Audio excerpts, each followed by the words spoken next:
Vamos lá, meu povo, fazer a correção agora dos nossos exercícios referentes ao plano cartesiano aí, ó. O posto de saúde de um bairro está localizado no plano cartesiano no ponto A, x, y, de forma que o valor da abscissa seja igual ao maior divisor natural de 30, representado por um número primo, e o valor da ordenada seja o triplo da abscissa, quais as coordenadas do ponto A, representado por este posto. Então, ponto A é o ponto X, quer dizer, né, a coordenada X do ponto A é o maior divisível de 30 primo. Então, o maior divisível de 30 primo é o 5, porque depois vem o 7 não é, depois o 11 também não é, o 13, o 17, o 19, o 23 e o 29, né? Que são os outros números primos acima de 5. Então, a resposta, o maior divisível é 5. Então, depois ele fala que o y, né, é o triplo da abscissa, é o triplo de x. Então, 3 vezes 5,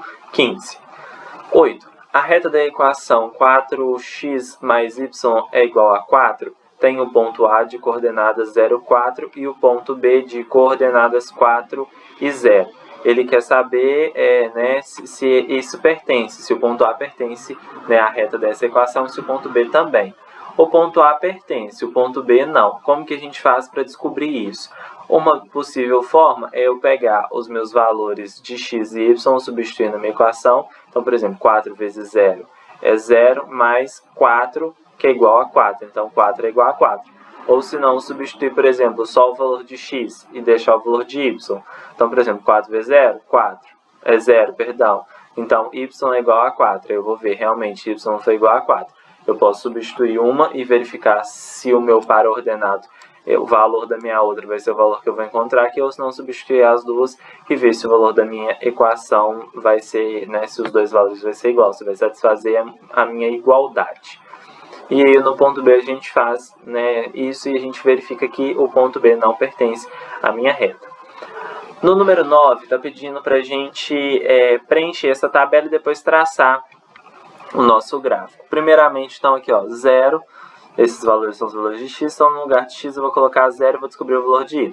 Então 0 menos 2y é igual a 1. Então, menos 2y é igual a 1. Vou passar esse menos 2y dividindo. Então, fica y é igual a menos meio. Menos meio é a mesma coisa que 0 menos 0,5. Então, meu par ordenado é 0 e menos 0,5. O 2, esse segundo aqui, como se fosse a letra B aqui, né? O ponto 1, né? X coordenada 1. Então, 1 menos 2, y é igual a 1. Então, 1, passo esse 1 para cá, vai dar 0. Então, fica menos 2y é igual a 0. Automaticamente, y é igual a 0. Então, meu par ordenado é 1 e 0. Quando meu x é igual a 2, então 2 menos 2y é igual a 1. Passei esse 2 para cá, subtraindo, né? Ele era positivo, ficou menos 2. Então, menos 1 é menos 2, aí menos 2 mais 1 fica menos 1. Então, menos 2y menos 1, multiplicando a minha equação por menos 1, dá 2y igual a 1. Logo, y vai ser igual a meio, que é a mesma coisa que 0,5. Então, meu par ordenado vai ser 2 e 0,5.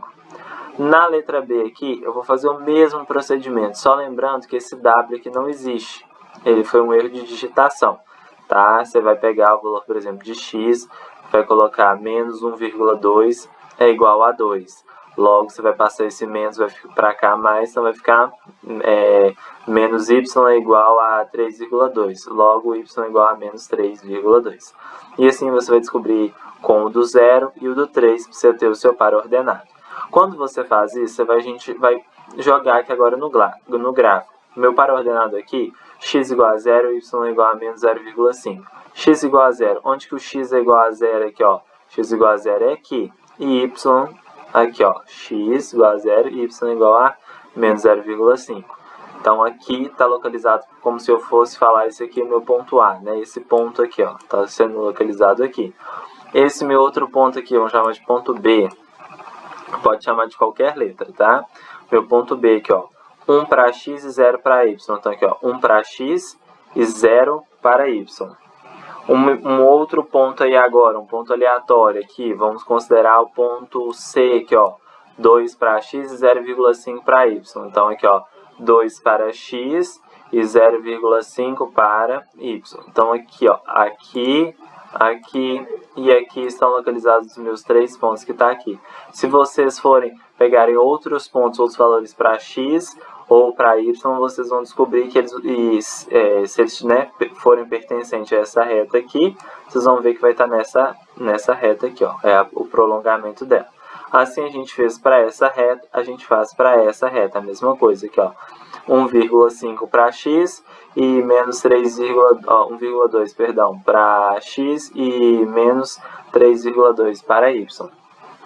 Então, se eu for aqui, ó, no meu x, ó, x 1,5, ó, 1,2, perdão, novamente, aqui, ó, x 1,2, então tá mais ou menos aqui, e o y aqui, ó, 3, alguma coisa, que é bem aqui, ó, tá vendo, ó, bem esse inicinho aqui, assim, mais ou menos, ó, porque é bem próximo mesmo do valor.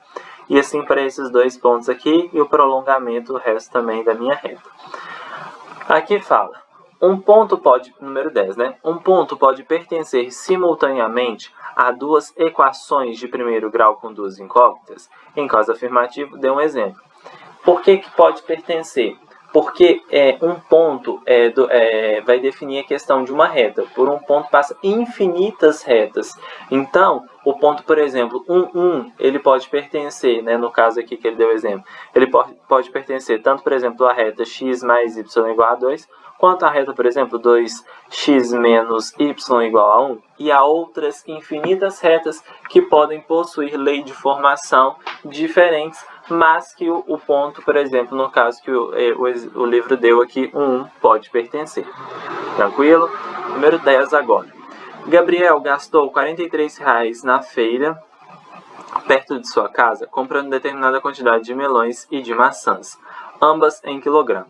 O preço do quilograma do melão é R$ 18 e o preço da maçã R$ 8.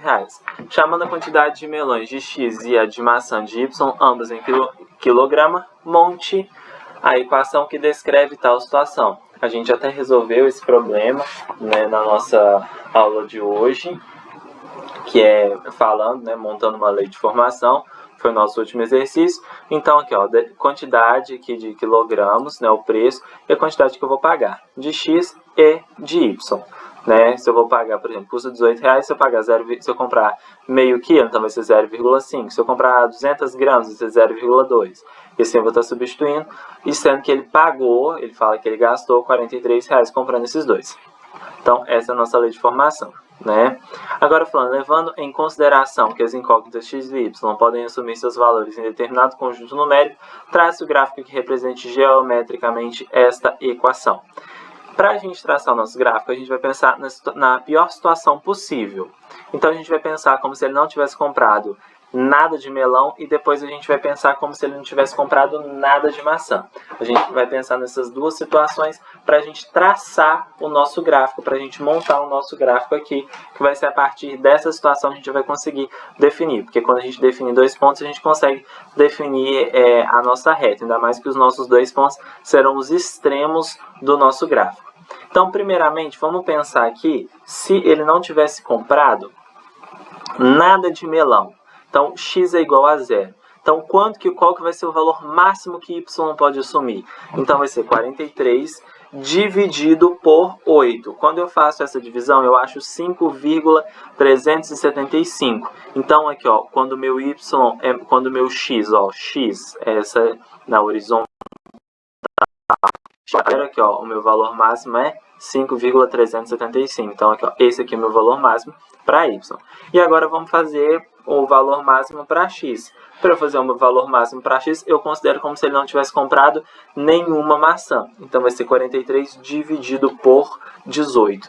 Eu vou achar 2,38, vai ser uma dízima periódica. 2,38888. Então, vamos arredondar 2,4, vamos assim dizer, né? Então, aqui, ó, 2,4 aqui mais ou menos. Então, é o valor máximo que ele pode assumir, é a quantidade máxima de quilogramas que ele pode comprar, por exemplo, de melão, sem ele comprar nenhuma maçã. E o nosso conjunto são os reais, né? Porque ele pode assumir tanto um valor inteiro quanto um valor decimal. Só que não pode ser os negativos, porque não tem como eu comprar menos, por exemplo, 2 quilos. Eu só compro quilos positivos, né? A gente não fala que a gente compra 1 quilo negativo. Então, por isso que a gente faz a restrição dos negativos. Tranquilo? Aí aqui ele pede para encontrar um ponto da solução, então vocês podem colocar qualquer ponto aqui que pertença a essa reta. No caso, o livro deu exemplo aqui, 1,5 e 2. Se eu fizer a substituição aqui na minha equação, eu vou verificar que realmente vai dar certo, tá? Agora aqui, ó, o 12. As grandezas x e y são diretamente proporcionais e estão representadas no gráfico a seguir. Então, a gente tem um gráfico. Quando, por exemplo, o meu y vale 2,5, o meu x vale 1. Quando o meu y vale 7,5, o meu x vale 3. Quando o meu y vale 10, o meu x vale 4. A gente viu na página 66 que a representação de gráficos com duas grandezas diretamente proporcionais. É a mesma coisa, elas são diretamente proporcionais. E elas obedecem uma lei de formação. A lei de formação é y é igual a kx. Então, eu vou pegar aqui agora para eu descobrir qual que é o valor do meu k. Eu já sei o valor do meu x, já sei o valor do meu y, já sei o valor do meu x. Então, eu vou descobrir o valor do meu k. Então, vai ser 2,5, que é o valor do meu y, porque y é igual a kx. Então, 2,5 vezes k vezes 1, porque eu vou pegar essa minha situação aqui. Então, 2,5 é igual a k. Então, a minha constante vai ser o quê? 2,5. Então, agora eu vou pegar, eu quero aqui na letra A, determinar o valor de y, sabendo que x é igual a 10. Se eu sei que x é igual a 10, então eu vou colocar y é igual a 2,5 vezes 10. Quando eu faço essa multiplicação, eu vou descobrir que y é igual a 25. E aqui ele pediu para a gente determinar a nossa constante, que a gente até determinou, né? Pegando esses dois valores aqui, pegando esse, né, vezes k, esse igual, quer dizer, a k e 1, vezes 1. Tranquilo? Beleza? Esses foram os exercícios. Aí, qualquer dúvida, a gente tira na nossa próxima aula. Abraços, até mais, tchau, tchau.